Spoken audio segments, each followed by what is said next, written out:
Hello, everyone. Xin chào tất cả mọi người, xin chào tất cả các Can quý vị you đạo all hữu. hear Các and quý see? vị đạo hữu có thể nghe và Okay, nhìn thank thấy được you. không? I would Xin like cảm ơn các to đạo once hữu. again Thầy muốn một lần nữa well xin cảm zooming ơn everyone, tất cả well các quý vị đạo hữu YouTubing and và well thầy chúc các tuning quý in vị in đạo hữu đều mạnh whatever khỏe. platform you are. Và As quý vị dù Juliana có tham mentioned, gia yes, ở dưới hình tonight thức is a very nào, auspicious tối ngày hôm nay là một full ngày moon, rất là and cát tường. Ngày hôm nay là ngày also trăng it tròn is it's only và day after the và anniversary of Sakya sau Friends rất nhiều ngày kỷ niệm and ngày Sakya Khyentse Rinpoche Wangpo con chóc Wangpo and many other và rất nhiều masters of các vị various đạo lineages sư traditions. của So dòng truyền thừa. it is also the full moon Đây ngày hôm nay cũng là ngày trăng on which the tròn Buddha promised mà Đức Phật to hứa Moggallana that với he Đức will return Đức to earth as he was spending 3 months teaching his mother in sau khi mà Kriyatunsa Ngài heaven. trở về từ Đức Khung So Trời Đao Lợi sau 3 as tháng ra giảng pháp cho as mẫu people hậu in ở Khung Trời Đao Sravasti Lợi felt very lonely và and missing the holy presence of the Buddha, khi mà they các asked Phật tử đã the thiếu cái Moggallana sự Putra to vắng go mặt and của Đức invite Phật trong Buddha suốt to một thời gian return. dài, Ngài rất là So it is on tưởng nhớ đến Đức Phật today's full moon the Buddha và thỉnh cầu promised Đức Phật quay trở về. Ngày that he hôm nay will là ngày Đức return, Phật and then trở exactly về 1 week từ Cung Trời later, Đao Lợi và which is next Saturday, thứ Bảy which tuần is tới the là ngày Labok mà Tuchen, Lahat and then the Duchen Buddha là ngày Đức Phật trở về từ Cung actually Trời Đao Lợi. descent Đức Phật in thực sự là trở Sankasya, về từ Cung Trời Đao and so Lợi it marks a very và đây là một important cái historic thời điểm event in life lịch of the sử rất là Buddha. quan trọng trong cuộc đời So của Đức we Phật. are in that very Do holy vậy week. là chúng ta đang ở trong cái tuần lễ rất là linh thiêng, tuần lễ rất là cát But tường. nevertheless, we Nhưng live in mà a dù very, sao đi very nữa thì chúng volatile ta time. đang ở trong một The cái giai đoạn world is rất là going khủng through hoảng. very Thế big, giới thì great upheavals and rất war là and natural disasters. rối loạn So to have this good và fortune để to be có được alive cái sự may mắn để được sống sót and in good form, và to trong cái hình thức tốt have all of your và deep interest in để devotion có in được Dharma. cái lòng sùng mộ cũng như là And quan tâm Sakya đến giáo Friends pháp. has been working very Pháp Hữu Sakya diligently đã for làm many, việc many rất là months. chăm chỉ trong rất nhiều tháng And has been và hosting a number of đã chủ empowerment trì rất teaching nhiều các cái lễ quán đảnh cũng như là and các buổi giảng pháp translating. và Many of phiên you dịch as translators have và rất nhiều given your phiên dịch generous đã time dành những cái khoảng thời gian của for mình the một cách rất là benefit hào of phóng vì lợi lạc. even one person were to hear your Dù là translation, một người lắng nghe cái let lời alone dịch của hundreds, chúng ta it will và cho have đến hàng great trăm benefit. người lắng No nghe cái lời matter what dịch của other chúng ta thì đều rất comparable là work lợi lạc.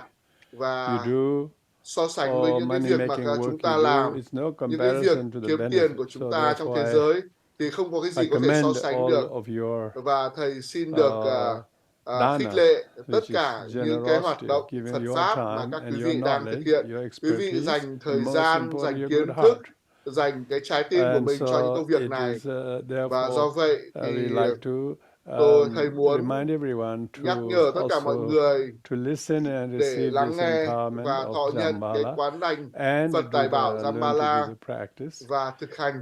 We too should develop a Chúng very ta noble cần phải intention phát triển những cái in ý định receiving rất là this tốt đẹp empowerment trong khi mà chúng and ta with thọ nhận quán resolute đảnh to boost và your quyết tâm existing để thúc đẩy Buddhist inspirations of các cái how khát we may vọng live, để đạt được how we may think, quả vị how Phật. we may speak, Dù chúng ta nói, and chúng ta how we nghe như may thế not nào think, và có thể chúng ta không nghe, and không nghĩ therefore như we thế learn nào. to really Chúng ta cần adhere phải to học the để precious gắn với teachings of the Buddha, giáo pháp chân quý của Đức Phật. that through the practice like Và this, thông qua cái việc thực hành như vậy greatly go and boost thì chúng ta our thúc đẩy ability các cái and năng lực của knowledge chúng ta, and các cái kiến power thức của chúng ta, các cái to practice. sức mạnh của chúng ta trong cái việc thực hành Phật Pháp. So Do therefore vậy, we are in a good time chúng ta and đang ở good trong một cái thời gian rất là reason tốt và cái and good điều purpose, kiện, cái mục đích rất là tốt. and you are all in your safe Và chúng space, ta đang ở trong một not cái không quite gian an toàn của chúng ta, as dangerous as không some nguy places hiểm in the như world là where một the vài cái people are nơi trên thế bombed and giới khi mà missiles mọi người đang flying bị over the house or in bom their đạn, buildings. tên lửa tấn công, Thousands of buildings are hàng collapsed and destroyed nghìn cái tòa nhà bị phá by this hủy war. và sụp đổ So vì please chiến spare tranh. a few Do moments of vậy your là kind thoughts chúng ta có được and cái thân freely người quý pray giá for và chúng ta hãy quick trân quý những resolution cái of these giây phút conflicts này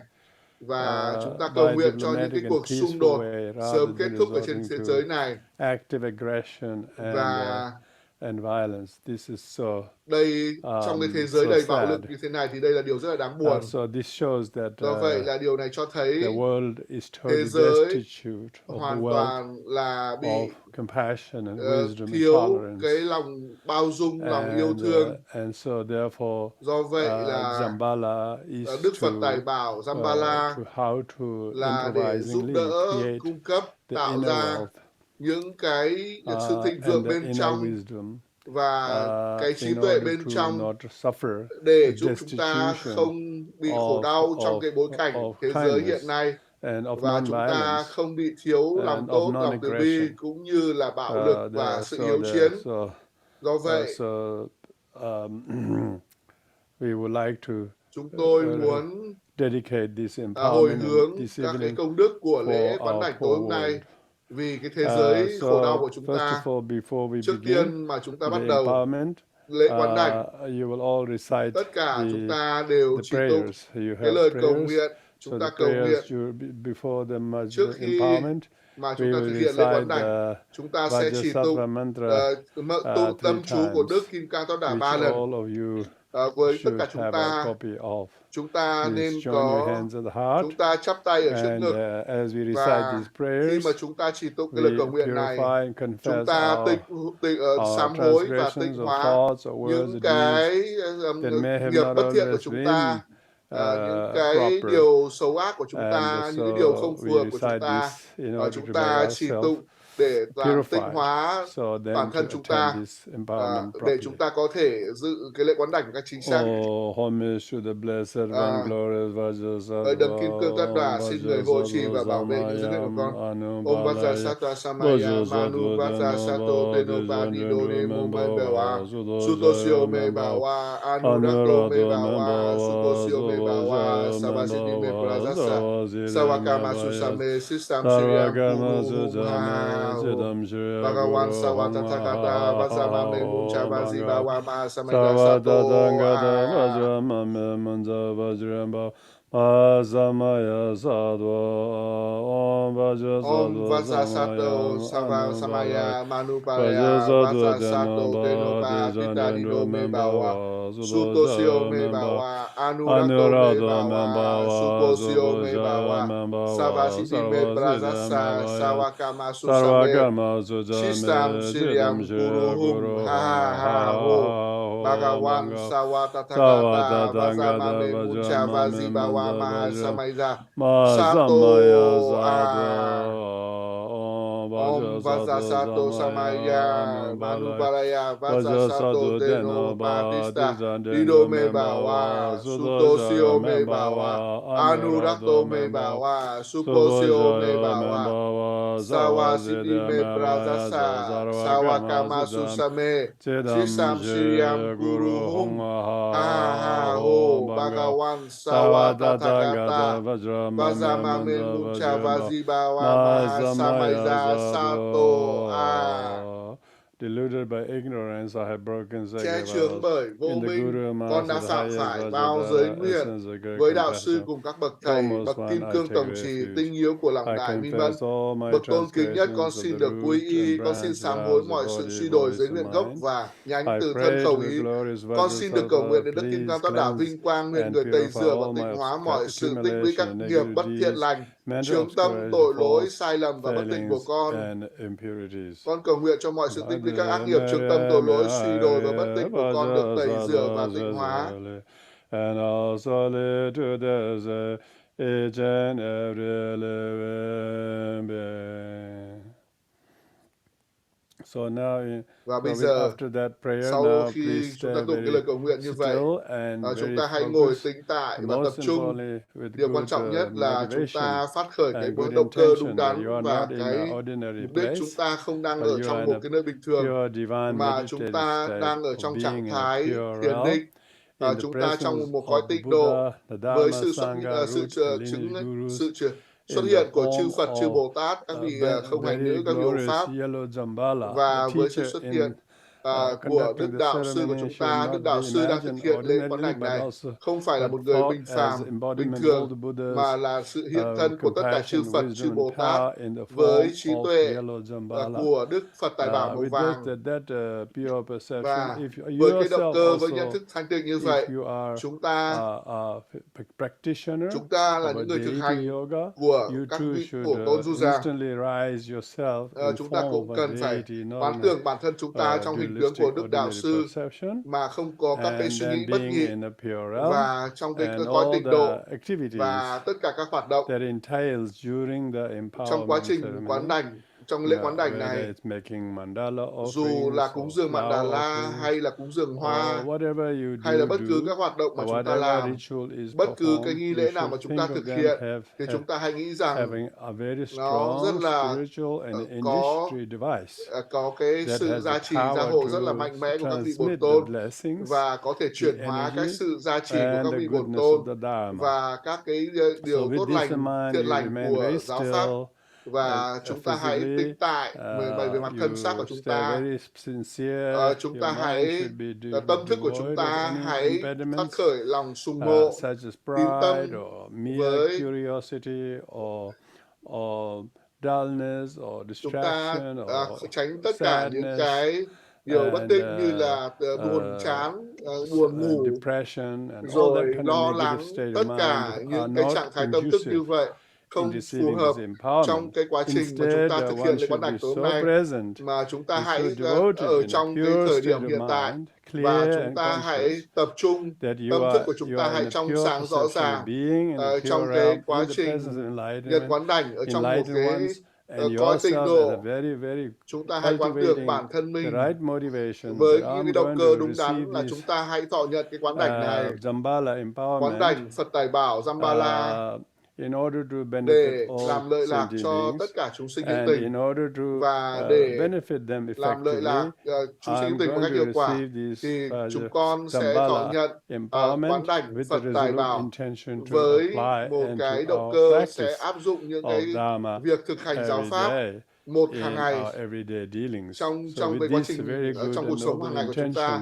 Và chúng ta có cái động cơ rất là tốt đẹp. Chúng ta hãy tập trung vào trong giây phút hiện tại ngay lúc này, và đây là một phần quán đảnh của lễ quán đảnh. Khi mà Đức Đạo Sư của chúng ta thực hiện các nghi lễ quán đảnh, nhưng mà nó cũng phụ thuộc vào cái sự tập trung các suy nghĩ của chúng ta, các niềm tin của chúng ta, lòng sùng mộ của chúng ta, và cái quyết tâm của chúng ta trong trái tim của chúng ta. Thì đây là một cái phần rất là quan trọng để hiểu trong giáo Phật Pháp nói chung, và trong Phật giáo Kim Cang Thừa nói riêng, và mọi thứ đều có sự phụ thuộc, tương thuộc lẫn nhau. Và để thọ nhận được cái quán đảnh Phật Tài Bảo Dzambala, thì chúng ta, cái tâm thức của chúng ta không có những cái nhiễm ô, và với những cái động cơ rất là tốt đẹp, và với những cái sự chú tâm tuyệt đối, không bị phân tán, và chúng ta đang ở trong trạng thái thiền định của tâm thức của chúng ta, và tất cả những cái nghi lễ và sự chuyển giao tâm chú và sự gia trì của dòng truyền thừa, và cái thực hiện các nghi lễ, và tất cả các cái gọi là mật mã cái của Zoom đều tạo ra những cái nhân duyên tương thuộc lẫn nhau, và tất cả những điều này rất là phụ thuộc vào lẫn nhau, và tạo ra một cái sự kết nối rất là tích cực để có được cái lễ quán đảnh hôm nay. Do vậy, sau khi có sự suy nghĩ như vậy, chúng ta quán chiếu một cách ngắn gọn. Khi mà chúng ta nhìn vào hành tinh trái đất mà chúng ta đang sống ở trên đó, có rất nhiều các cái hành tinh khác, nhưng ít nhất là cái thế giới mà chúng ta biết là cái trái đất này chỉ có hơn 200 quốc gia thôi, và có khoảng 20 quốc gia thì rất là thịnh vượng, rất là giàu có, và những quốc gia còn lại thì không thịnh vượng lắm, và những quốc gia còn lại thì rất là nghèo. Và có những người sống rất là thịnh vượng, rất là dồi dào, rất là giàu có, và có tất cả mọi thứ mà họ muốn. Tuy nhiên, nhưng mà họ vẫn có đầy khổ đau, bởi vì lòng tham, lòng sân giận, lòng thù ghét và sự ích kỷ cũng như là sự hiếu chiến, và họ sự bám chấp, sự tham luyến về tất cả những cái sở hữu của chúng họ vì những cái cảm xúc tiêu cực của họ. Nhưng mà liệu họ có biết điều này không? Và họ luôn luôn suy nghĩ về những điều khác, về những điều bên ngoài dẫn đến những cái khổ đau này, và dẫn đến họ phản ứng và quá phản ứng, và theo một cái cách rất là khổ đau, dẫn đến họ luôn luôn trôi lăn ở trong luân hồi này. Và chúng ta đã nhìn thấy những điều này ở trên khắp thế giới, và những người đang ở trong cái hoàn cảnh khổ đau như vậy. Và chúng ta phát khởi cái lòng từ bi và phát triển một cái quyết tâm, điều gì chúng ta có thể làm để tạo ra một sự khác biệt với cái sự cảm xúc buông xả như vậy về luân hồi. Chúng ta quyết tâm thọ nhận cái quán đảnh này, và những người có thể thọ nhận cái quán đảnh này và thực hành Phật giáo, Phật hành giáo pháp linh thiêng, thì tất cả chúng ta đều nhận được sự giá trị. Và đây là một điều rất là khó khăn để mà có được thân người, tái sinh được thân người. Và khi mà chúng ta nhìn cách cẩn thận thì có rất ít người có đủ cái phẩm chất để có thể được tái sinh trong thân người. Phần lớn họ có thể được tái sinh khoảng 80%, nhưng mà có thể họ có niềm tin, có cái tín tâm ở trong giáo pháp, những cái giáo pháp rất là ít.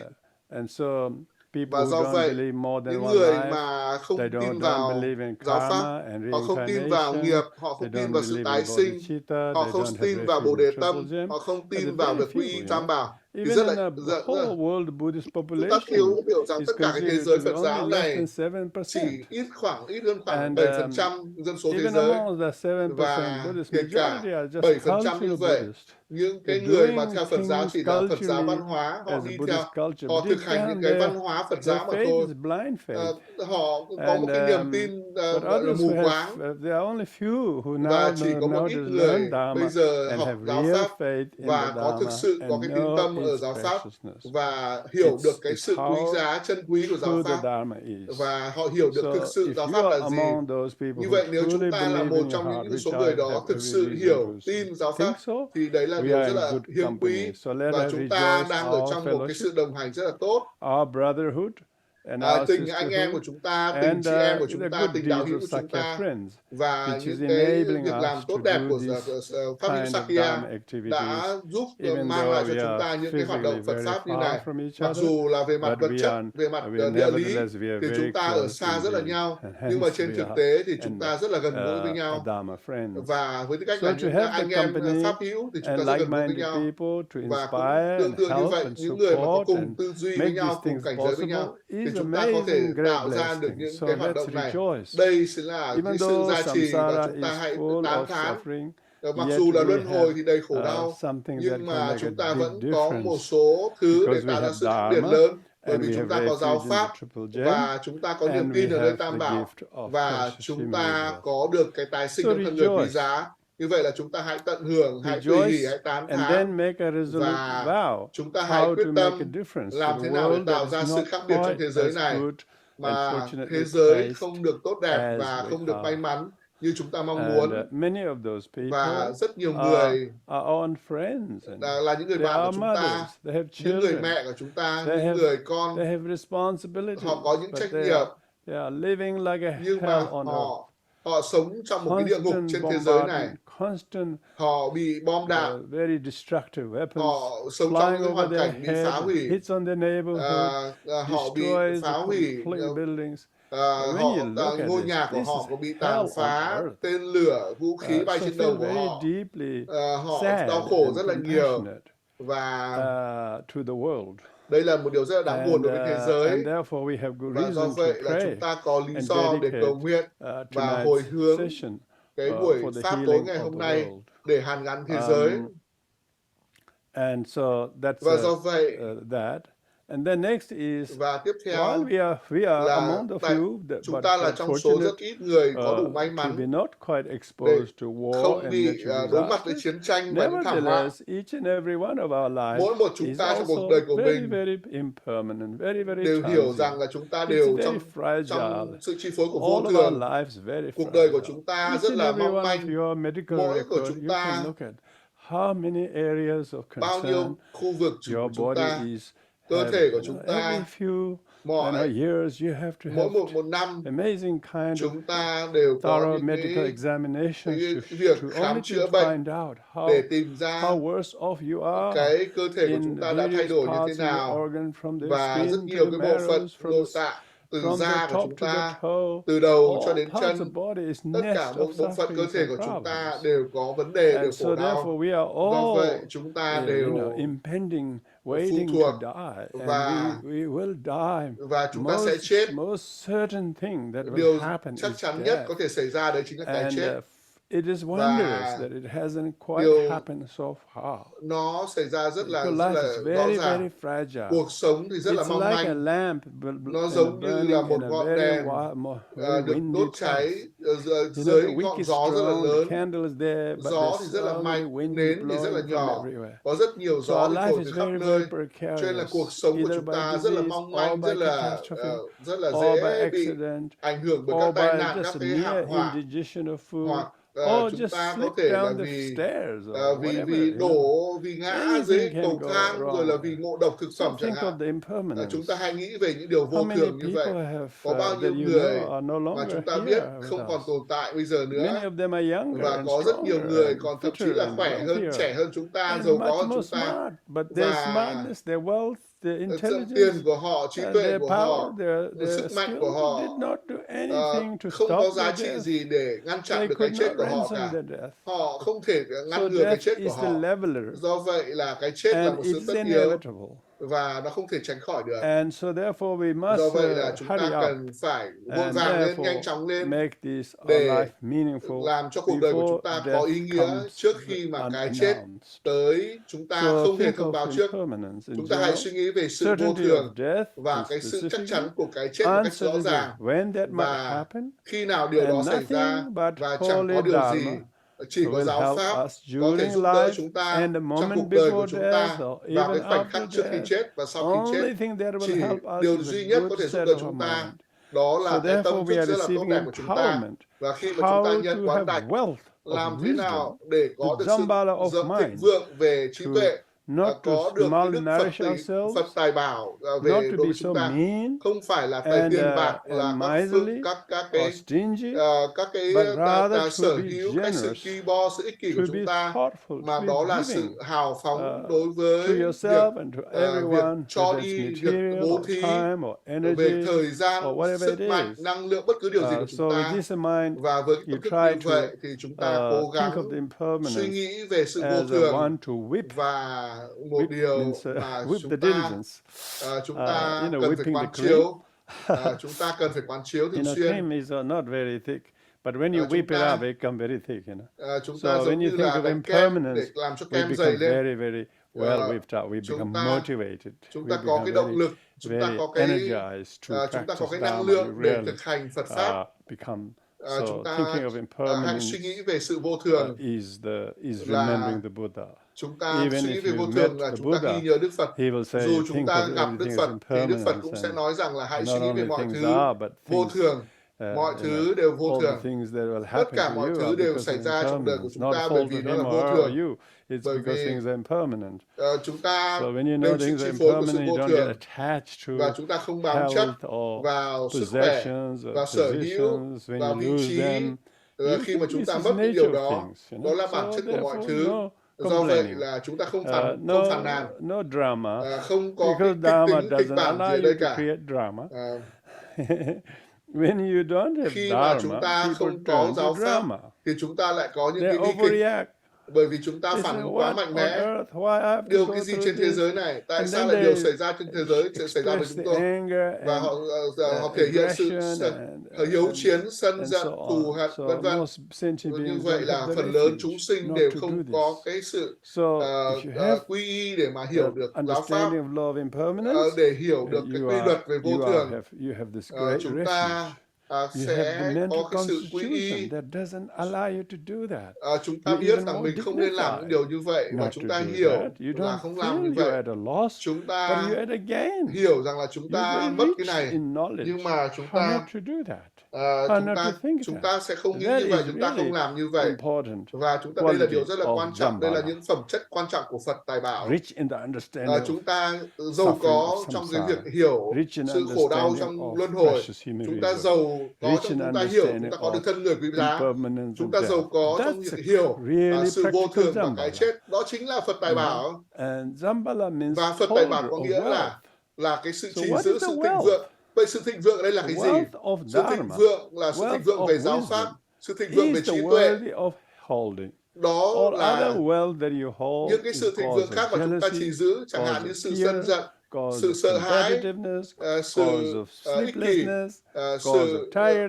sự yếu đuối, sự mệt mỏi.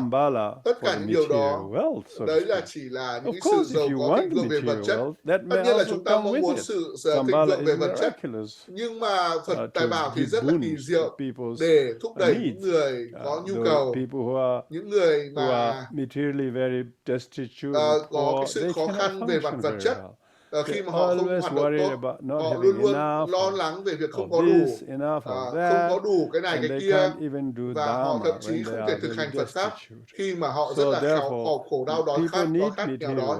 Như vậy là con người cần có cái sự thịnh vượng về vật chất, nhưng mà con người cũng cần cái sự thịnh vượng về mặt tinh thần, đó chính là Phật Tài Bảo. Và ngày hôm nay Thầy thực hiện cái lễ quán đảnh này để tạo cho chúng ta một cái cơ hội để xem xét lại những cái điều cơ bản này về giáo pháp, sự thịnh vượng về kiến thức, về tri thức, về sự vô thường, và tiếp theo là sự thịnh vượng về trí tuệ, về sự hiểu biết về luật của nghiệp, hay còn gọi là luật về nhân quả.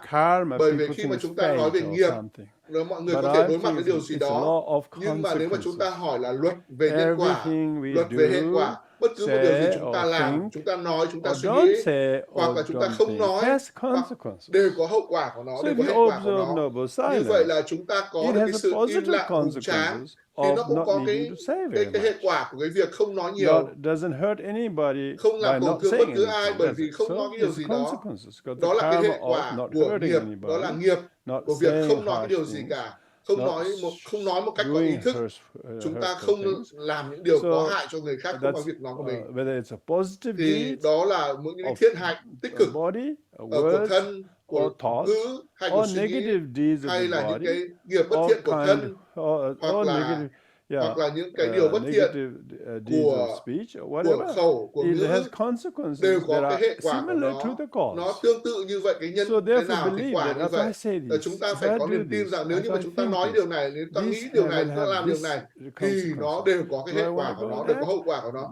Do vậy thì chúng ta hiểu cái điều đó. Do vậy thì đó chính là sự thịnh vượng, đó chính là trí tuệ thanh tịnh. Do vậy, với cái sự hiểu biết như vậy về cái lỗi lầm của luân hồi, cái sự tái sinh trong thân người quý giá, và chúng ta đã có được, và cái luật vô thường, và cái luật nhân quả, luật nghiệp quả, và cái sự không thể tránh được cái chết. Với cái tâm thức như vậy, chúng ta thọ nhận cái quán đảnh Phật Tài Bảo. Và ở đây buổi lễ quán đảnh ngày hôm nay là lễ quán đảnh về Phật Tài Bảo Vàng và Phật Tài Bảo Vàng. Phật Tài Bảo Dzambala là một vị Phật, là một vị bổn tôn của sự thịnh vượng, của sự giàu có, của sự sung túc, Và chúng ta cần, tất nhiên là chúng ta cần cái sự cần thiết của các vật chất, cái sự thịnh vượng của tiền bạc, vật chất, rồi thực phẩm, quần áo, rồi nhà cửa. Đó là những điều rất là cần thiết. Nếu như mà chúng ta không có những điều căn bản như vậy thì chúng ta sẽ phải đối mặt với những cái điều khó khăn cũng như chướng ngại trong cái việc phát triển tâm thức của chúng ta. Do vậy là đây là những điều cần thiết để có những sự cần thiết, thịnh vượng cần thiết như vậy. Như vậy là Đức Phật với cái lòng từ bi của mình đã ban quán đảnh để giúp cho chúng ta thực hiện Phật Tài Bảo, để những người mà rất là khó khăn, rất là nghèo khó ở rất nhiều cấp độ khác nhau, khó khăn về mặt tinh thần, tài chính, và Đức Phật dạy cho cách thức thực hành Phật Tài Bảo để thay đổi cái tình huống của mình, tình trạng của mình. Và cái việc thực hành Phật Tài Bảo cụ thể này đến từ Đức Parilosawa, một vị đạo sư vĩ đại. Những người mà chúng ta ngày hôm qua thì chúng ta vừa kỷ niệm ngài, và họ là cũng các đạo sư này cũng là những cái vị đạo sư gọi là thành lập cái dòng truyền thừa Sakya. Và do vậy là ngài đến Ấn Độ và nhận rất là nhiều quán đảnh khác nhau, và đây là một trong hàng trăm cái quán đảnh mà ngài đã thừa nhận, và tiếp theo được truyền các cái dòng truyền thừa của các đạo sư của dòng truyền thừa Sakya. Và chúng ta sẽ đi qua một cái phần rất là ngắn, lễ quán đảnh ngắn. Và bây giờ trước tiên chúng ta cần phải cúng dường Mandala. Cúng dường Mandala là chúng ta gọi là making a formal request to give thỉnh cầu một cách chính thức để thông qua cái việc cúng dường cả vũ trụ này, cả vũ trụ này, chúng ta có được cái thứ vật chất ở trong thế giới này, và những cái chúng sinh mà ở trên cái vũ trụ này, tất cả những cái phẩm tính đó đều có được cái sự tổng hợp của sự thịnh vượng của chúng ta, của bản thân chúng ta, và chúng ta cúng dường tất cả những cái điều đó. Với tâm thức như vậy, nếu như mà chúng ta có cái phần cầu nguyện ở trước mặt chúng ta có thể cùng nhau tụng với Thầy. Và trong mọi trường hợp thì chúng ta hãy chắp tay trước ngực, và chúng ta có thể bắt ấn cúng dường Mandala như Thầy chỉ. Hoặc là chúng ta có cái bộ Mandala, chúng ta có thể thực hành cái nghi lễ cúng dường Mandala, và chúng ta bưng cái Mandala đó lên bằng hai tay của chúng mình, và chúng ta cúng dường hoàn toàn cả bộ vũ trụ này. Có cái núi Fuji ở trung tâm, và tất cả những cái núi ở xung quanh, và tất cả những cái lục địa như là trái đất và 12 cái lục địa khác, nơi mà chúng ta đang sống, và tất cả những cái tài sản, tất cả những cái sự thịnh vượng của tất cả mỗi quốc gia, tất cả những điều đó chúng ta cúng dường lên, cúng dường đến đạo sư Phật Tài Bảo như là một cái cử chỉ, một cái biểu hiện để thỉnh cầu ngài ban quán đảnh vì lợi lạc tất cả chúng sinh hữu tình. Chúng ta có thể thực hiện cái lễ cúng dường Mandala rất là ngắn gọn nhưng thâm sâu của Đức Tổ Atisa. Với cái nội dung như vậy thì chúng ta cúng dường mặt đất tịnh hóa với hương thơm và trải đầy hoa, trang hoàng quanh núi Tu Di, 4 châu cùng nhật nguyệt. Con xin được cúng dường tất thảy lên tịnh độ chân quý. Nguyện tất cả chúng sinh mẹ hữu tình có thể thọ hưởng nơi cõi Phật.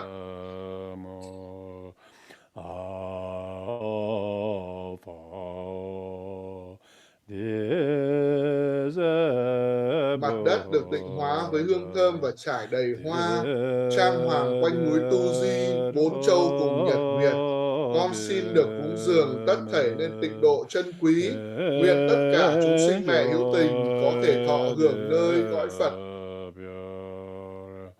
Om Guru Buddha Bodhisattva Sapariwara Ratne Mandala Puja Mega Samudara Saparana Samaze Ahum.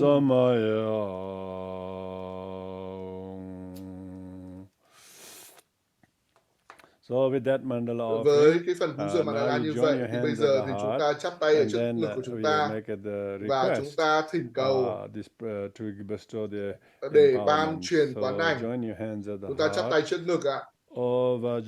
Bậc trì kim cương, nguyện cầu Ngài nhớ nghĩ đến con nhằm làm lợi lạc cho khắp chúng sinh mẹ hữu tình. Con thỉnh cầu đến bậc đại bi mẫn ban truyền sự quán đảnh cho chúng con, để ban truyền sự quán đảnh cho chúng con, ban truyền sự quán đảnh cho chúng con.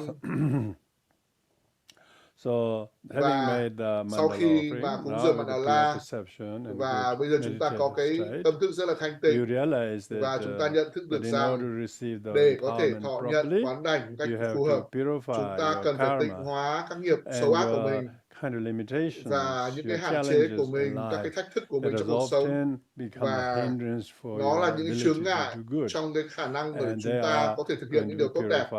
Và để tịnh hóa điều đó thì chúng ta sẽ cầu nguyện 7 nhánh.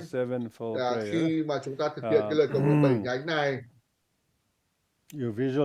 chúng ta quán tưởng về cái không gian ở phía trước mặt của chúng ta là các vị bổn tôn, Đức Phật Tài Bảo Vàng, không tách rời, là hiện thân của tất cả chư Phật, tất cả là hiện thân của tất cả các vị giác ngộ, hiện thân của giáo pháp, hiện thân của tăng bảo, các vị Bồ Tát, các vị A La Hán, và tất cả những vị bổn tôn đó đều xuất hiện dưới hình tướng của Đức Phật Tài Bảo Vàng và không tách rời đối với Đức Phật Tài Bảo Vàng. Và chúng ta sẽ thực hiện cái lời cầu nguyện 7 nhánh. Khi mà chúng ta chỉ tụng cái lời cầu nguyện 7 nhánh này, chúng ta cần phải suy nghĩ cách sâu sắc rằng 7 cái điểm này, 7 cái nhánh này, 7 cái chi này là rất quan trọng. Giống như là cái thân thể của chúng ta có đầy đủ các cái nhánh, các cái thân, chúng ta cần phải có cái 7 cái nhánh của tinh thần của chúng ta để đảm bảo rằng là chân của chúng ta đủ mạnh để chúng ta có thể di chuyển giống như giáo pháp, để có thể nhấn mạnh cái tầm quan trọng của cái lời cầu nguyện 7 nhánh này, cái việc thực hành này. Tổ Atisa khi mà Ngài tới Tây Tạng, Ngài nói với các người Tây Tạng, khuyên các người Tây Tạng cần phải học các cái nghi lễ, chẳng hạn như là cái 7 cái bát cúng dường nước tượng trưng cho 7 cái bài cầu nguyện 7 nhánh. Trong trường hợp này, điều tự nhiên, cái nhánh đầu tiên là chúng ta sám hối. Chúng ta cần phải suy nghĩ là cái bầu không gian phía trước mặt của chúng ta, tất cả những bậc giác ngộ, chúng ta phải tin tưởng ở sâu ở trong trái tim của chúng ta, từ trái tim của chúng ta cần phải suy nghĩ trong tâm thức của chúng ta rằng một cách rất chân thành rằng các vị bổn tôn có thể tịnh hóa cái tâm thức của chúng ta. Cái nhánh đầu tiên là chúng ta phải sám hối tất cả những điều sai trái của chúng ta, dù là vô tình hay là cố ý, vì quên mất giáo pháp, chúng ta phạm những cái lỗi về thân khẩu, chúng ta cần phải xin lỗi, chúng ta cần phải sám hối, dù là nó chống lại những người yêu thương của chúng ta, chống lại bạn bè của chúng ta hay bất cứ một chúng sinh nào trên trái đất này. Bởi vì chúng ta không được thiện xảo và họ có lý do để mà trở nên khổ đau vì những cái lỗi lầm của chúng ta. Và tất cả những vị Phật, tất cả các vị Bồ Tát, chúng ta, bản thân chúng ta là những người có tội lỗi, chúng ta không tha thứ cho người khác, chúng ta bị bế tắc trong quá khứ. Tất cả những cái điều khó khăn trong cuộc đời của chúng ta đều xuất phát từ những cái lỗi lầm, cái tội lỗi của chúng ta trong quá khứ. Tất cả những cái điều mà sai trái mà chúng ta đã làm trong quá khứ, nếu mà chúng ta là những người Phật giáo, chúng ta phải hiểu rằng để mà xảy ra những điều đó không phải là một tay mà phải có hai tay. Chúng ta cần phải tha thứ, cần phải xin lỗi, cần phải hối tiếc về những điều mà sai trái mà chúng ta làm cho người khác. Đó là chính là một cái nhánh. Và chúng ta cần phải xin lỗi, cần phải sám hối, tha thứ cho những người khác. Do vậy là chúng ta cần phải hứa rằng là khi mà chúng ta chỉ tụng cái chi nhánh đầu tiên, khi mà con xin được quy tam bảo và sám hối được tất mọi bất thực nghiệm, con xin hoan hỉ với công đức thiện lành của mọi chúng sinh, chúng ta cần phải chỉ chỉ tụng với tất cả tâm thức của mình, để giống như là các vị Phật, các vị Bồ Tát đang ở trước mặt của chúng ta có thể nhìn thấy họ, chứng kiến thấy họ, và chúng ta phải tụng một cái lời cầu nguyện này rất là chí thiết chí thành, giống như là chúng ta đang chỉ tụng trước chư Phật, chư Bồ Tát, chư vị Bồ Tát, chư vị A-la-hán. Chúng ta sám hối, chúng ta tha thứ cho tất cả mọi người. Đấy là cái nhánh đầu tiên. Và cái nhánh thứ hai là chúng ta cần phải tùy hỷ cái công đức, cái điều thiện lành của những người khác. Thông thường khi mà một ai đó làm những việc tốt đẹp, chúng ta không thích họ, chúng ta không ủng hộ họ, chúng ta trở nên ganh tị, ghen ghét đối với họ. Chúng ta sẽ nghĩ rằng là họ chẳng làm gì tốt đẹp cả, và chúng ta phán xét họ, chúng ta phát khởi cái tâm ganh ghét với họ, và đó chính là cái nguồn gốc của sự khổ đau. Do vậy là chúng ta cần phải từ bỏ cái sự ganh ghét đố kỵ đó thông qua cái việc là tùy hỷ, tán thán những cái điều tốt đẹp mà họ đã làm vì chúng sinh. Dù họ làm điều gì, chúng ta cần phải tán thán họ, và chúng ta cần phải hạnh phúc, cảm thấy vui vẻ đối với họ. Và dù họ là ai, cho nên chúng ta phải tùy hỷ tán thán tất cả những việc tốt đẹp mà các vị ý làm, dù các vị đó là một chúng sinh bình thường, hay là các vị A-la-hán, các vị Bồ Tát, hay các vị Phật. Nếu không mà chúng ta sẽ ganh ghét, đố kỵ, cạnh tranh đối với người khác, chúng ta sẽ bị khổ đau, bởi vì những cái điều đó, tất cả những điều đó đều dẫn đến chúng ta đến khổ đau. Do vậy là khi mà chúng ta hãy phát nguyện, chúng ta tùy hỷ tán thán, dù người ta làm một cái điều gì đó, chúng ta thực hiện cái lời cầu nguyện 7 nhánh này, chúng ta sám hối, chúng ta tịnh hóa, và với cái sự gia trì của các vị Bồ Tôn, chúng ta hãy quán tưởng chúng ta về nhà và thay đổi. Và khi mà chúng ta đi hành hương, chúng ta nên thực hiện cái lời cầu nguyện này. Và khi mà chúng ta nói là chúng ta tùy hỷ, hoan hỷ với công đức thiện lành của mọi chúng sinh, đó là những cái phẩm tính của giác ngộ. Và đó là lý do vì sao mà chúng ta thực hành giáo Pháp, Phật Pháp Tăng, chúng ta quán tưởng, chúng ta giữ hình ảnh của Phật trong phòng của chúng ta, và chúng ta phát khởi cái lòng từ bi, lòng yêu thương của chúng ta. Và chúng ta biết là trong cuộc đời cuối cùng của Đức Phật Thích Ca Mâu Ni, Ngài đã có những cái hoạt động giác ngộ. Bất cứ khi nào mà chúng ta nghĩ đến Ngài, Ngài có cái sự thiền định về sự hoan hỷ, sự biết ơn. Và đây là một cái điều rất là quan trọng đối với chúng ta.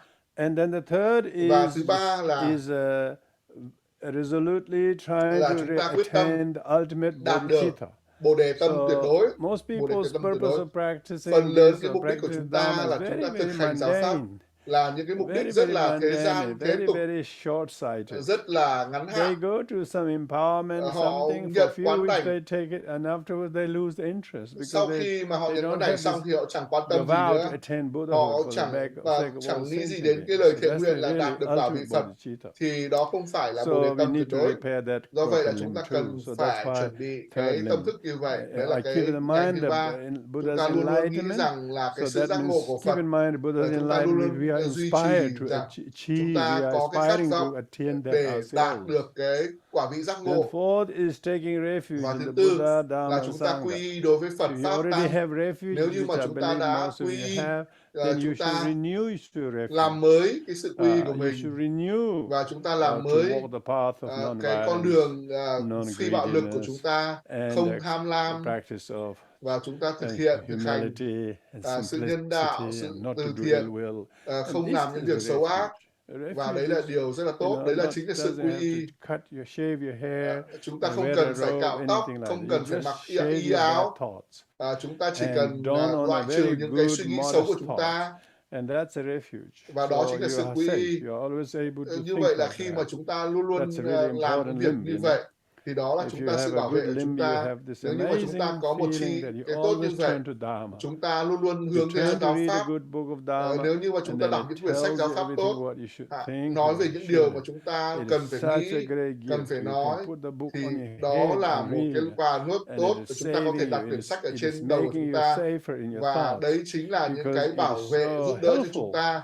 trong suy nghĩ của chúng to ta, do that. và đấy là If những you điều rất don't là do tốt have đẹp. your refuge Nếu in như the mà chúng ta Dharma, không quy với people giáo resort pháp to drama. thì chúng ta So fix that broken limb. như vậy là to chúng ta sẽ có một cái react and nhánh bị hỏng. overreact Do vậy là chúng ta sẽ and phản ứng và retaliate phản ứng and một cách quá mức. escalate the Chúng problem ta from very small trả to thù this, rồi and chúng ta leo thang that những cái hành kind động of của chúng ta. childishness is Thì what is the những cause cái of hành all the động trẻ con wars. như vậy ở khắp nơi trên thế giới So này. that's Do vậy, the fourth one. đó là cái nhánh Fifth thứ one tư. is Nhánh thứ năm wishing bodhicitta. là bồ đề tâm I nguyện. should cultivate bodhicitta.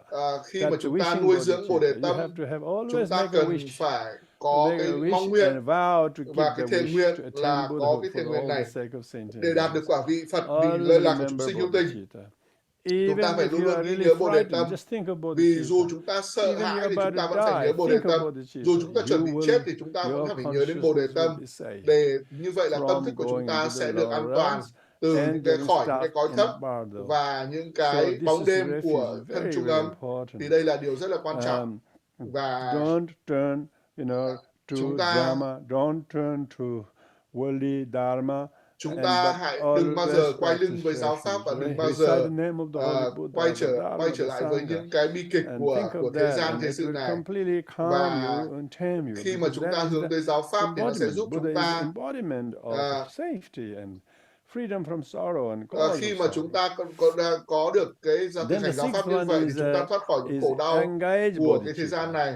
So Và tiếp that is theo là you cái make bồ a đề vow tâm to hành. practice the six Khi mà chúng ta paramitas, phát nguyện và generosity, thực hành at 6 least ba la 6 mật times a về day, bố thí, and so về on, and never buông harm xả. any living being, Chúng ta never dành thời greedily gian của chúng take ta anything from giúp đỡ others, chúng sinh, chúng ta and so on. These không lấy những are cái thứ what khác we của chúng call sinh khác. the engaging bodhicitta. Đó gọi là Engaging bồ đề tâm bodhicitta, hành. practice Bồ đề tâm bodhisattvic hành đấy way là of thực hiện life. cái con đường Bồ Tát đạo trong cuộc Observe sống của your chúng ta, disciplines, và chúng ta and luôn luôn practice giữ your cái kỷ luật. discipline to mind your Chúng own ta affairs, not to judge luôn other luôn ý thức people's được những cái hành động, cái suy nghĩ, lời nói của flaws, mình. which of course they have because they are in samsara. Bây giờ chúng ta hiểu rằng là chúng sinh thì đang ở trong luân hồi, cho nên là họ có những cái hành động như vậy. No fault is Chúng ta completely un-Buddhist. không thể nào mà chờ đợi rằng là những chúng sinh khác không bao giờ mắc lỗi, thì điều đó không phải là Phật giáo. Bởi vì là chúng ta hiểu rằng là chúng sinh thì luôn luôn ảo tưởng, và vì có ảo tưởng cho nên là họ mới có khổ đau. Do vậy là chúng ta, những người thực hành giáo pháp nói chung và những người thực hành Phật giáo Đại Thừa nói riêng, chúng ta luôn luôn phải ghi nhớ cái lòng từ bi, lòng bao dung, lòng yêu thương. Chúng sinh thì luôn luôn tham lam và hiếu chiến và sân giận. Chúng ta cần phải phát khởi cái lòng từ bi đối với chúng sinh, và để luôn luôn giữ cái bồ đề tâm hành. Và khi chúng ta cần phải tạo ra sự an yên, sự hòa bình, thì chúng ta phải tạo ra sự an yên và hòa bình đó. Chúng ta cần phải tinh tấn trong khi những người khác lười biếng, thì tất cả những điều đó chính là bồ đề tâm hành. Và khi mà chúng ta nói rằng là con xin được thực hành 6 ba la mật tối thượng, thì thứ nhất đó là chính là bồ đề tâm hành. Và đây là điều rất là quan trọng. Và cuối cùng, nhưng mà không kém phần quan trọng, đó là việc hồi hướng công đức. Khi mà chúng ta đạt được những điều, chẳng hạn như chúng ta thực hành nghi quỹ của Phật Tài Bảo Vàng chẳng hạn, thì chúng ta cần phải hào phóng hơn. Chúng ta có thể là chính là Phật Tài Bảo Vàng, chúng ta làm lợi lạc cho chúng sinh nhờ cái việc này, việc kia, và chúng ta có rất là nhiều cái lợi lạc hạnh phúc khi mà chúng ta giúp cho mọi người khác hạnh phúc thông qua cái hành vi, hành động hào phóng của chúng ta. Chúng ta quyết tâm luôn luôn làm mới cái lời thệ nguyện của chúng ta khi mà chúng ta thực hiện cái lời thề Bồ Tát. Đó chính thực sự là sự quán đảnh Phật Tài Bảo. 7 cái nhánh như vậy là điều rất là căn bản. Đấy là cái nền tảng để chúng ta thực hiện cái pháp tu đạo sư du già. Với tâm thức như vậy, bây giờ chúng ta chắp tay ở trước ngực của chúng ta và chúng ta chỉ tụng cái lời cầu nguyện 7 nhánh này. Cái lời cầu nguyện 7 nhánh này là chính là cái lời cầu nguyện của Mật Tông, và nó chính là Mật Tông Kinh Văn Thừa. Và những cái lời cầu nguyện 7 nhánh khác được dạy chẳng hạn trong cái lời cầu nguyện của Phật Phổ Hiền, thì đó chính là cái 7 nhánh cầu nguyện của Đại Thừa. của hiển tông. Vajrayana Nhưng mà sevenfold prayer is cái made lời in the cầu nguyện bảy presence nhánh of the của Kim Cang Thừa Sambhogakaya. thì nó đến And từ therefore you don't need từ them, ứng thân. need to Do vậy request là them chúng to ta not không pass cần away phải nirvana and không request cần them to phải teach all thỉnh of cầu that. chư Phật không nhập niết bàn, Usually you bởi do in vì front of Nirmanakaya. chúng ta đang So thực that's hiện cái why lời cầu nguyện này this trước sevenfold các cái prayer ứng is thân the của one các you vị do Bồ in the Tôn. presence of Khi mà chúng all ta the thực hiện enlightened ones trước các quý vị các bậc giác ngộ, as a Sambhogakaya, đó là ứng thân and của the họ. sevenfold prayer taught Và in tantric texts đây like là lời cầu nguyện Vajrapandara. bảy nhánh của mật tông Kim Cang So when Thừa. we say the Và khi mà chúng ta practice nói is chúng ta thực hành, say Kriya Tantra, which chúng this ta one thực is, hiện các it cái doesn't mean that pháp all the tu other aspects of the practice are của in mật tông.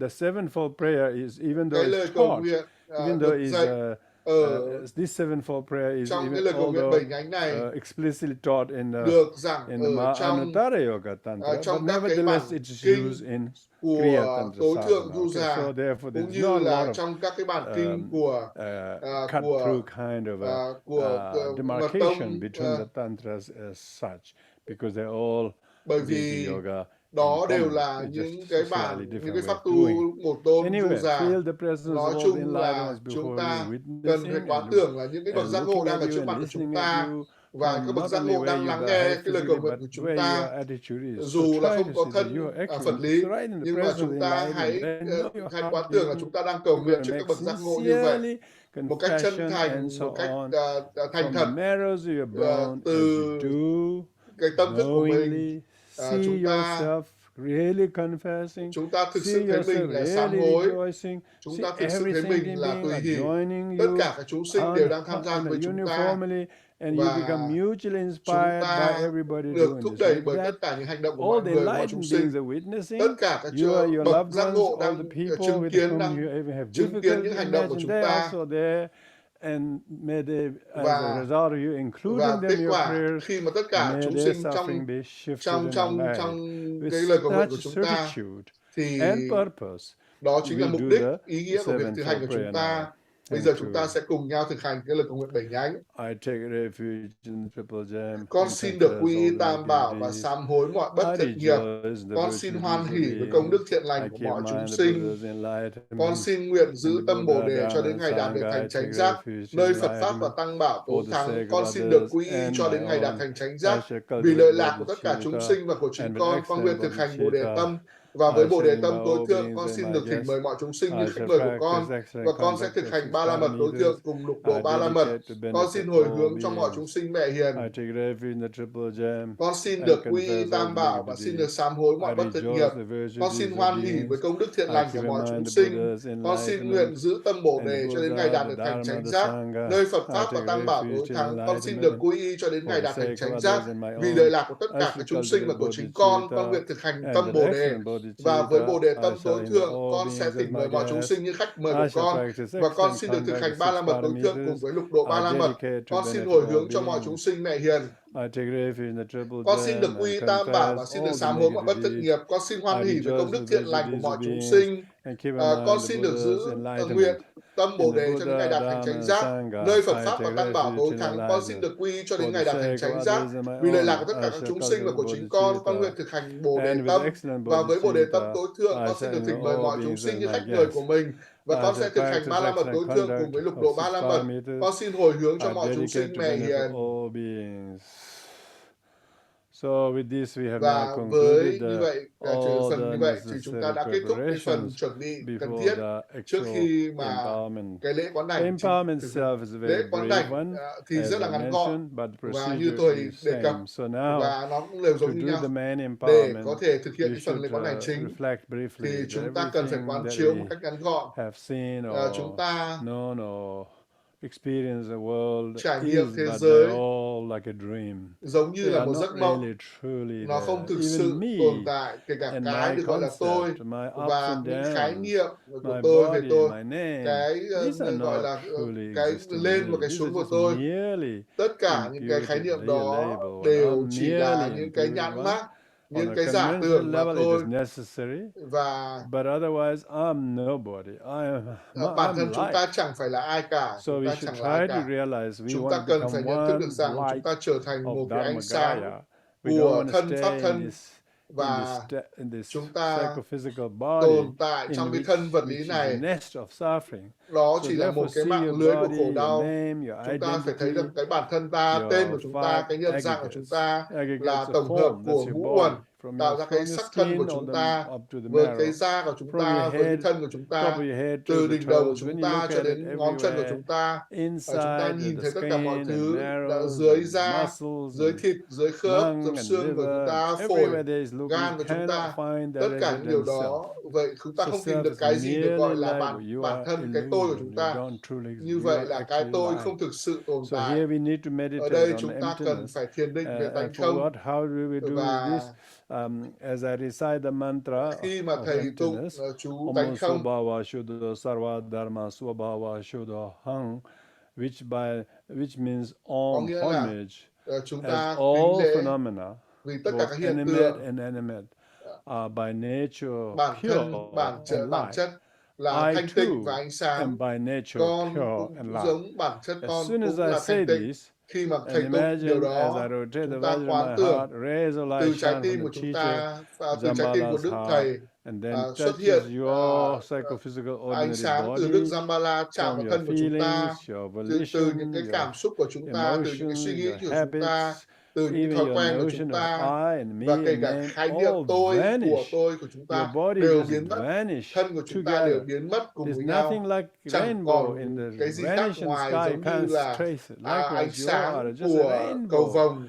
You're Tất just cả mọi thứ đều giống illusion, như cầu as vồng. are your problems. Và tất cả những So vấn đề của chúng ta đều vanish biến them mất. all Tất and cả đều create biến this mất incredible và tạo ra vast một pool cái of luminosity. cái quần And stay ánh in that sáng, state with pure và chúng awareness ta hãy of tồn tại trong trạng thái Dharmakaya. tỉnh giác của pháp thân như vậy. Om Swabhava Shuddha Sarva Dharma Swabhava Shuddha Hang.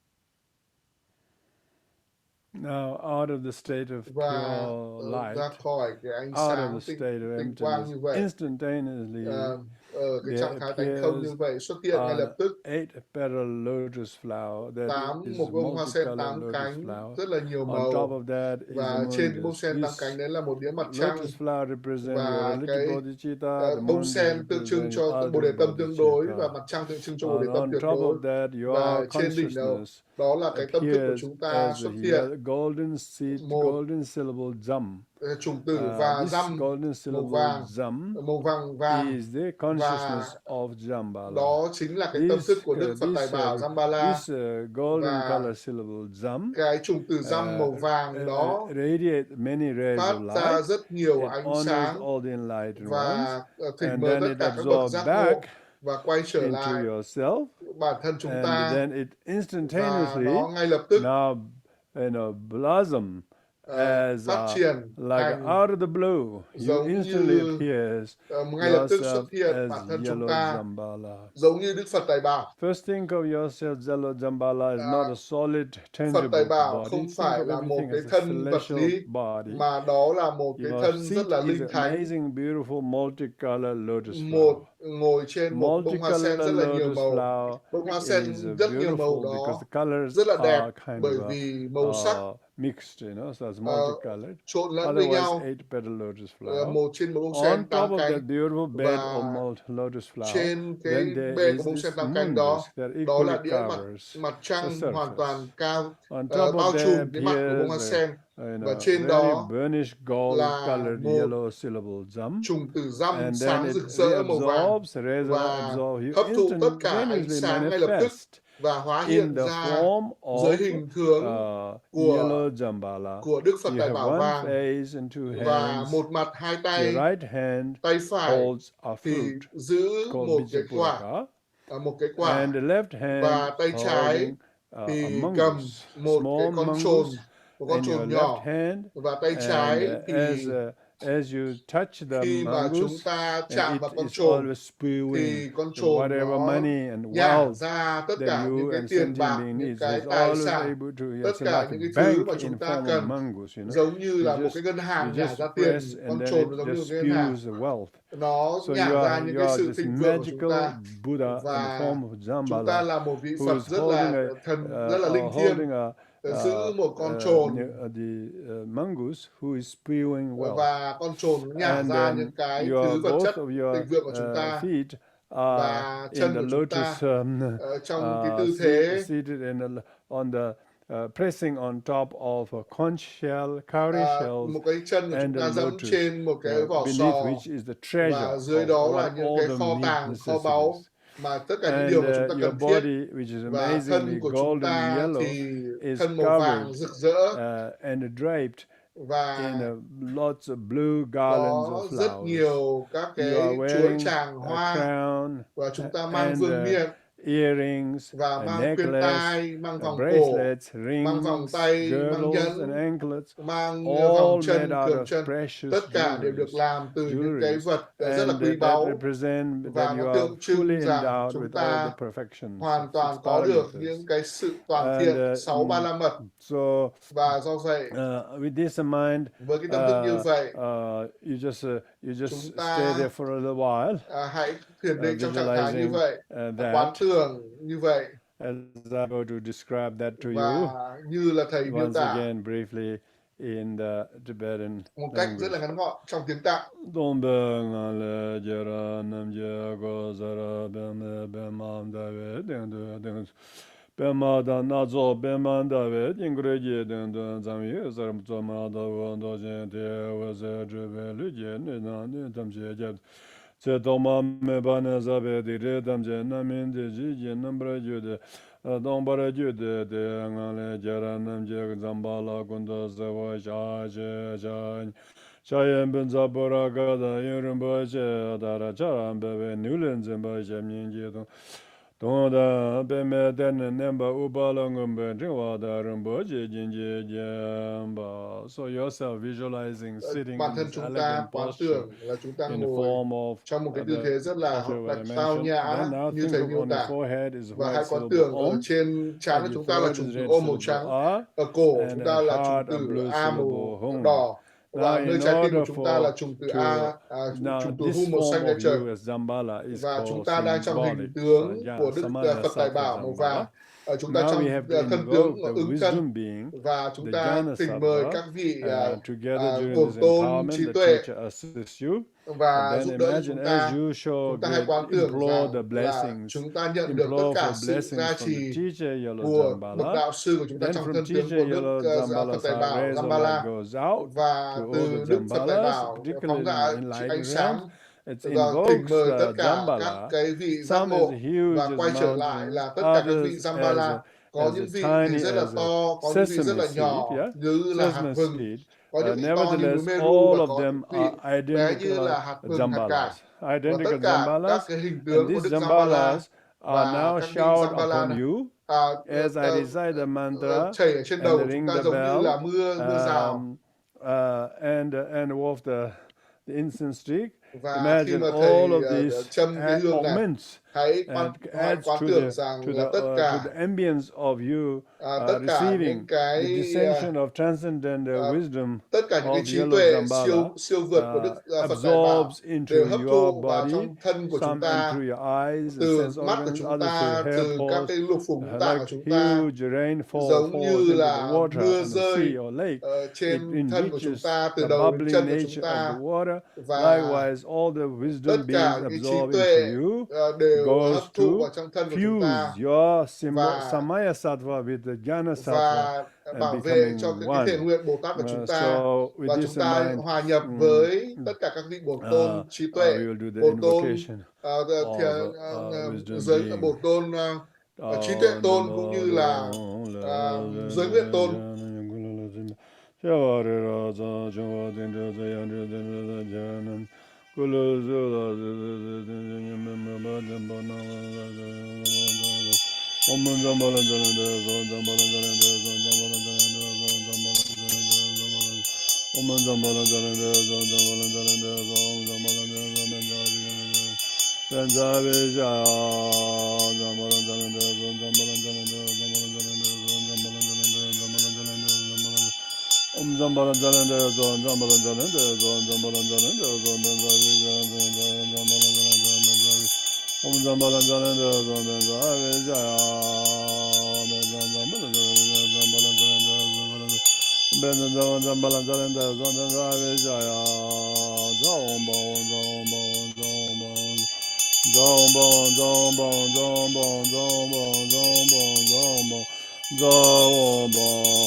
Through this, imagine the holy thông qua như blessings vậy, of the chúng ta yellow nhận được Dzambala sự that quán, has sự absorbed gia into trì your của Đức Phật body. Tài Bảo You Vàng và receive the thân của holy, chúng ta. blessed Chúng ta nhận body được sự blessings gia of yellow trì Dzambala. That means it thân của has chúng ta của blessed you, Đức change your Phật Tài body Bảo, thay đổi cái thân into của chúng that of ta yellow Dzambala. và chuyển hóa thân của Your chúng ta body thành is thân của Đức Phật Tài blessed Bảo and Vàng. given the Cơ thể của permission chúng to ta được gia meditate trì và chúng ta on được phép Dzambala. You quán have tưởng the bản thân mình authority and là Đức Phật blessings Tài Bảo Vàng. to do the meditation. Chúng ta có Not thể only được phép that, that thiền you định. have to always think, Chúng always ta luôn on luôn suy nghĩ Dzambala, rằng bản and thân chúng ta therefore you should là Phật Tài always Bảo act Vàng generously, và chúng ta cần phải hành động một cách hào phóng. that you are able to Chúng fulfill the ta wishes có of thể others by your smallest act giúp of những người khác generosity, đạt được những cái because mong you nguyện have của this mình thông amazing qua cái việc sense hành of động hào phóng acting của like chúng a ta, cho generous đi của chúng person. ta với tư And cách là so một người hào phóng. therefore, Và you do should vậy, not do anything chúng ta harmful không by nên your làm body điều bất to cứ any điều gì living có beings, hại bằng particularly thân của to chúng ta đối rob, với to chúng sinh steal, khác, không ăn trộm, ăn cắp, to không cướp harm any living để làm beings, but lại you bất should cứ instead, you have làm the hại bất cứ power chúng to sinh nào khác. give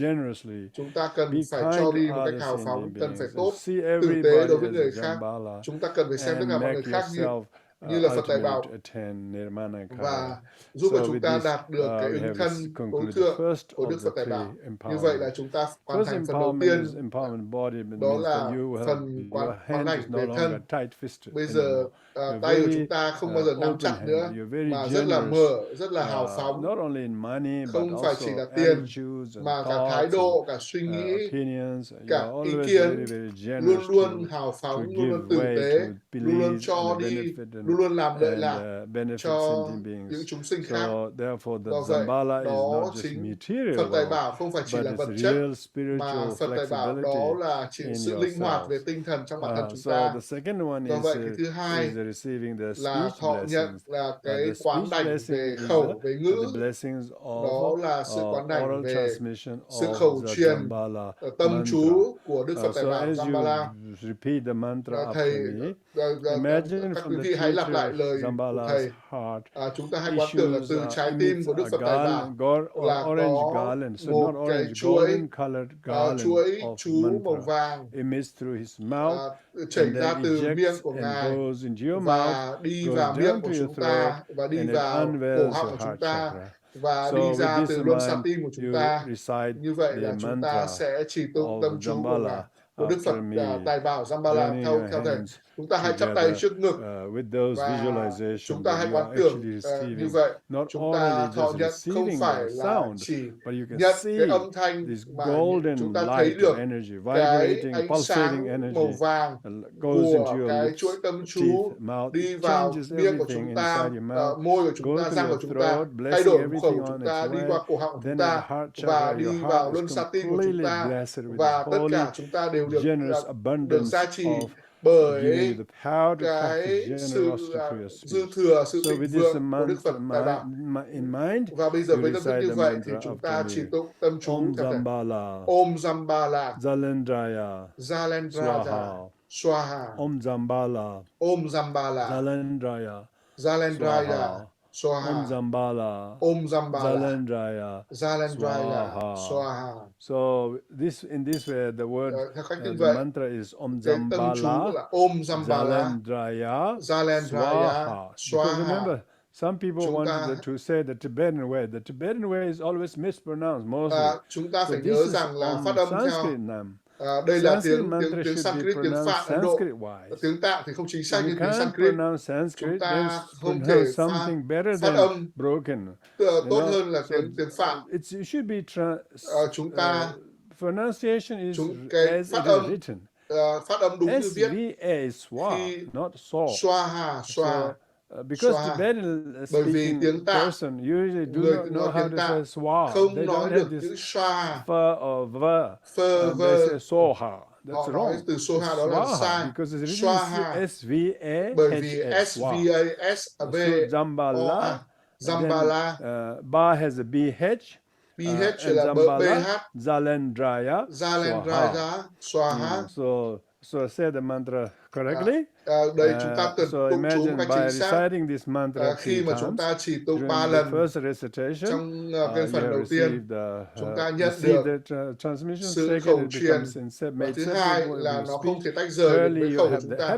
Và thứ ba là chúng ta sẽ có thói quen sử dụng khẩu của chúng ta một cách rất là hào phóng, luôn luôn nói tốt, những điều tốt đẹp, điều khích lệ, điều khuyến khích, những điều thấu hiểu trong cái khẩu của chúng ta. Đó thực sự là sự khẩu truyền, là chúng ta có thể thực hành chánh ngữ. Như vậy Kim Cương Thừa thì rất là thiên xảo khi mà làm thế nào để có thể truyền trao giáo pháp. Nếu như mà chúng ta có thể chỉ tụng tâm chú của Đức Dzambala trong cuộc đời của chúng ta, trong kham nghĩ, hoặc là chúng ta có cái hình ảnh của Đức Dzambala và chúng ta đổ nước hàng ngày và chúng ta chỉ tụng. Đó là một cái nghi rất là đơn giản, nhưng có thể tạo ra sự thay đổi với tâm thức như vậy. Chúng ta đã thọ nhận được cái khẩu truyền tâm chú của Đức Phật Tài Bảo Dzambala. Sau khi nhận được cái khẩu truyền như vậy thì hãy quán tưởng, hãy tưởng tượng chúng ta cúng dường hoa tới đạo sư Phật Tài Bảo Dzambala của chúng ta, thỉnh mời, thỉnh cầu linh hóa cái tâm chú để cho chúng ta có thể chỉ tụng được tâm chú. Chúng ta hãy quán tưởng tất cả các bậc giác ngộ đã ban cho con cái sự gia trì tâm chú. Xin hãy linh hóa cái câu tâm chú này trên con. Với tâm thức như vậy,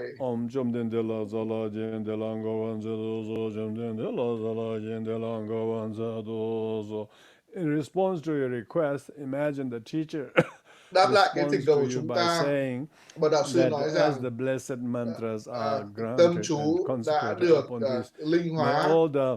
Mong rằng tất cả các cái tâm chú bí mật như vậy và các cái năng lực của tâm chú thông qua việc chỉ tụng tâm chú Đức Phật Tài Bảo đã được ban cho người này, và những cái hạt giống của cái việc chỉ tụng tâm chú của Ngài sẽ được hiện thực hóa.